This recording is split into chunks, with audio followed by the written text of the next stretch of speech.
We grew up in a village where the only thing more certain than the sun rising was hunger. Our father died when we were kids, leaving our mother to raise us alone. She worked harder than her body allowed, but hard work didn't fill our empty stomachs.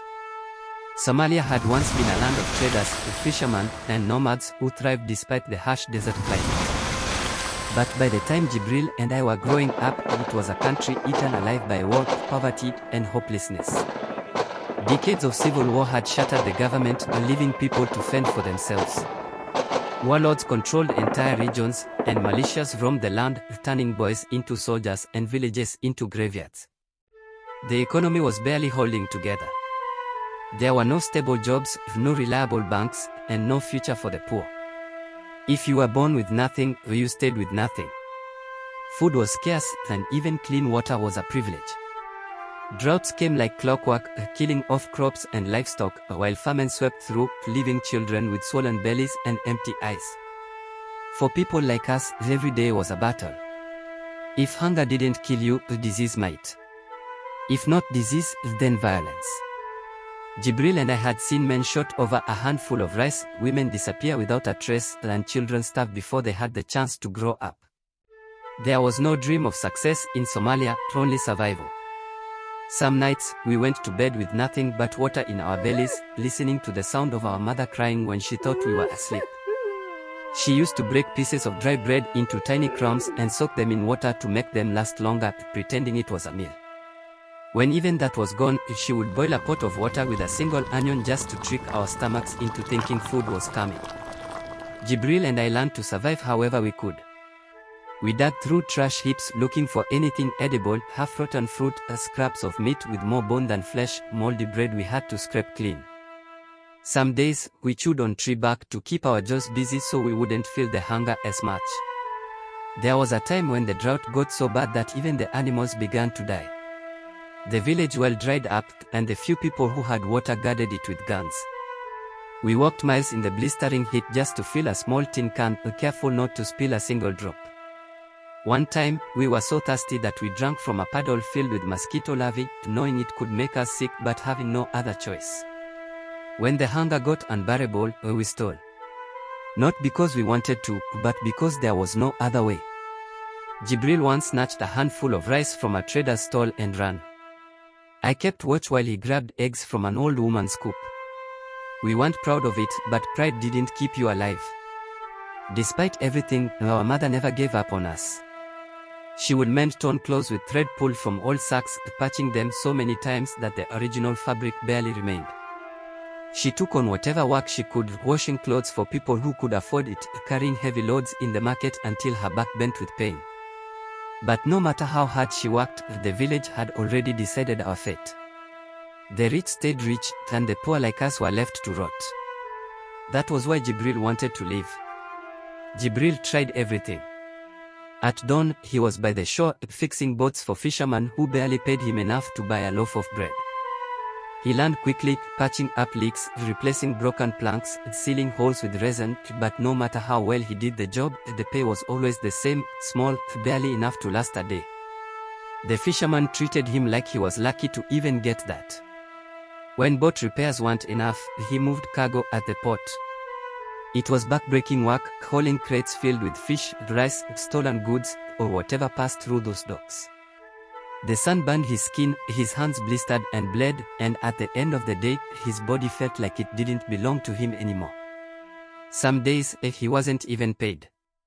The port bosses made excuses, too many workers, not enough money, come back tomorrow. But tomorrow was always the same story. So he found work in construction. The heat was brutal, the work dangerous. He mixed cement, stacked bricks, climbed unstable scaffolding with heavy loads on his back.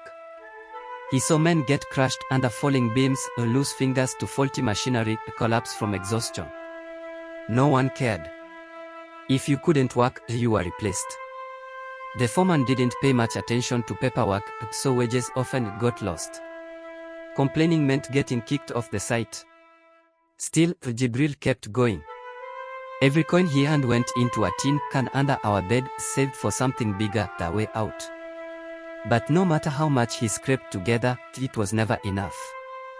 The cost of passports, visas, smugglers, everything had a price, and that price was always just out of reach. Meanwhile, I watched. I saw how the system was designed to break men like my brother. Hard work didn't change the fact that we were nobodies. Jibril thought if he just worked harder, he could beat the odds. But the truth was, the odds had already beaten him. I learned early that honesty didn't put food on the table. While Jibril was breaking his back for scraps, I was learning how to survive in a different way. I started small, picking pockets in the market, running errands for the local dealers, slipping into places I wasn't supposed to be. I knew how to read people, how to spot someone distracted, someone careless. A quick hand, a well-timed distraction, and I'd have enough money to eat for the day. But petty theft wasn't enough. I started running small scams, selling fake jewelry to travelers, offering protection to merchants from threats that didn't exist, forging documents for people desperate to leave. I even learned how to rig a dice game, making fools think they had a chance of winning before taking them for everything they had. Some days, I made more in an hour than Jibril did in a week. He hated it. Every time I came home with a pocket full of cash, he would shake his head, refuse to touch the money. He told me I was throwing away my soul, that nothing good came from easy money. But no matter how much he disapproved, he never turned his back on me. Deep down, I think he knew the truth, what I was doing worked. And in a place like ours, survival was the only thing that mattered. Then, one day, I heard about a guy who made it out.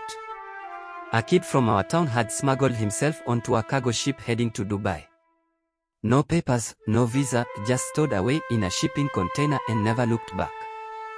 The moment I heard the story, something clicked. To us, Dubai wasn't just a place, it was hope. It was the stories we heard from men who had made it there, who sent money home to build real houses instead of mud huts, who returned wearing clean clothes and carrying full pockets. Dubai was built on oil, money, and endless opportunity. It had everything Somalia didn't: skyscrapers that touched the clouds, streets lined with gold markets, and jobs that could lift a man out of poverty overnight. In Dubai, even a janitor made more money than a shopkeeper back home. Even a beggar in the city ate better than a working man in our village. We knew that not everyone made it. Some people ended up as laborers, trapped in endless work for little pay, stuck in crowded camps where they were treated like animals. But even that was better than starving in Somalia. Even that was a chance. That's why I was willing to risk it all. Not because I was reckless, but because there was nothing left for us at home. Staying home meant dying slowly, and living, no matter how dangerous, meant at least having a chance to live. I found the guy who arranged the whole thing. He didn't ask questions. Just told me how it worked. He picked the right ship to sleep in before they locked the containers, and don't make a sound. It would be cramped, dark, and dangerous, but if we made it, we'd be in Dubai. From there, we could disappear, find work, build a new life. I told Jibril. I expected him to jump at the chance to finally see what I saw, that we couldn't work our way out of this place. We had to take what we wanted. But he refused. He said it was too dangerous, that I was being reckless. He said people died that way. I told him I didn't care. I was going with or without him. Maybe I didn't realize it at the time, but I think that was the moment I sealed his fate. I knew my brother. I knew he would never let me go alone. We hid in a dark, freezing container curled up between crates of cargo. The first few hours weren't so bad. We were cramped, but at least we had the warmth of our own bodies. The ship rocked gently at first, at a slow, steady rhythm that almost felt like it could lull us to sleep. We had water, a few scraps of bread stuffed into our pockets, and hope. Hope that we would make it. Hope that this was the beginning of something better. By the end of the first day, the cold had settled into our bones. The metal walls of the container sucked the warmth from the air, turning our hiding place into an icebox. We curled up tighter, pressing against each other for heat, but it wasn't enough. Every breath was shallow, fogging up in front of our faces. We shivered through the night, drifting in and out of restless sleep, our stomachs already gnawing at themselves. The second day, our water ran out. Our lips cracked and our tongues felt thick in our mouths. Every movement was slow and deliberate. We had to conserve energy. We stopped shifting around, stopped whispering.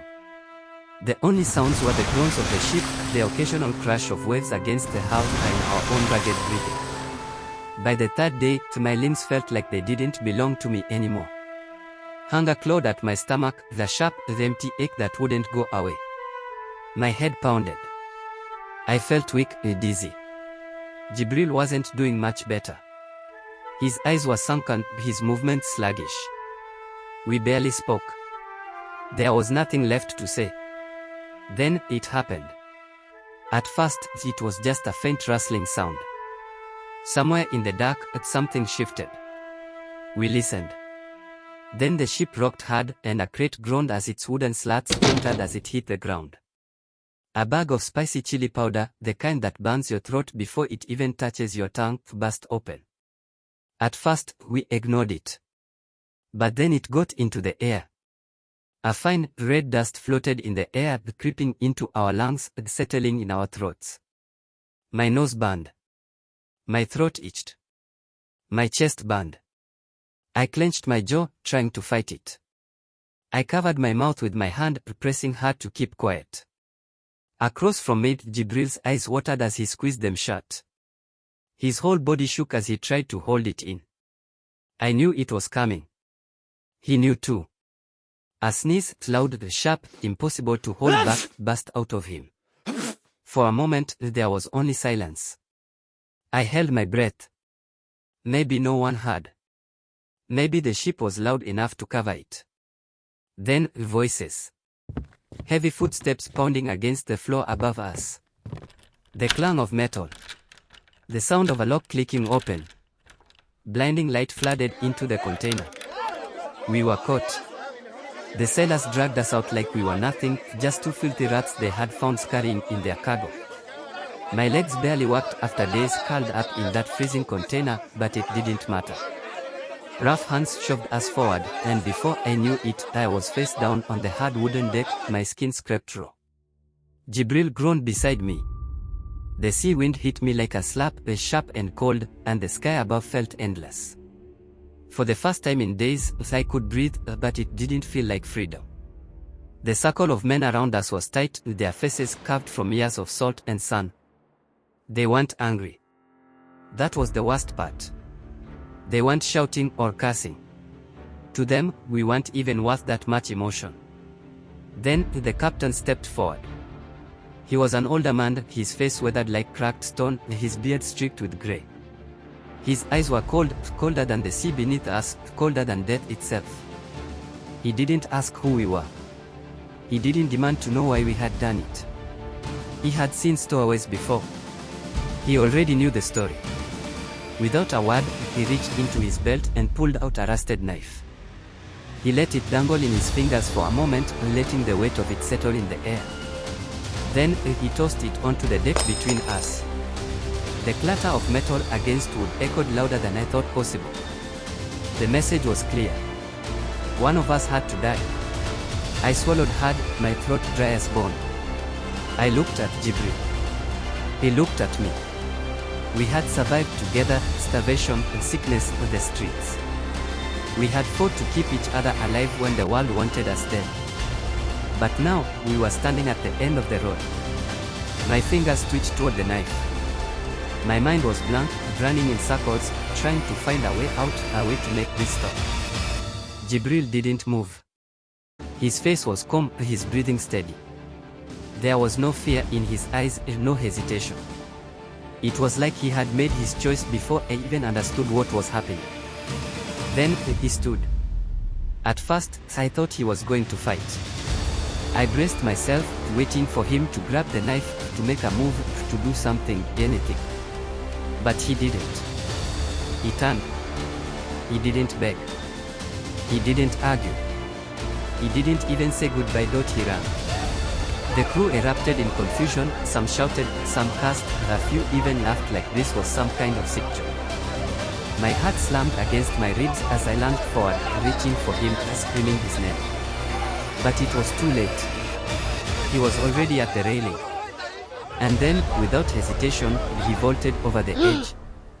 I scrambled after him, reaching the spot where he had disappeared, my fingers gripping the cold, wet wood. Below, the ocean stretched out forever, black and endless. The waves swallowed him whole, closing over him like he had never existed. Silence gripped the ship. I turned, wild-eyed, my chest heaving. The captain watched the water for a moment, then gave a single nod. That was it. The lesson had been learned. A rough hand yanked me away from the railing. Someone shoved a flask of water into my hands. My fingers curled around it, but I couldn't drink. My stomach twisted in knots. My throat burned with something deeper than thirst. I had survived.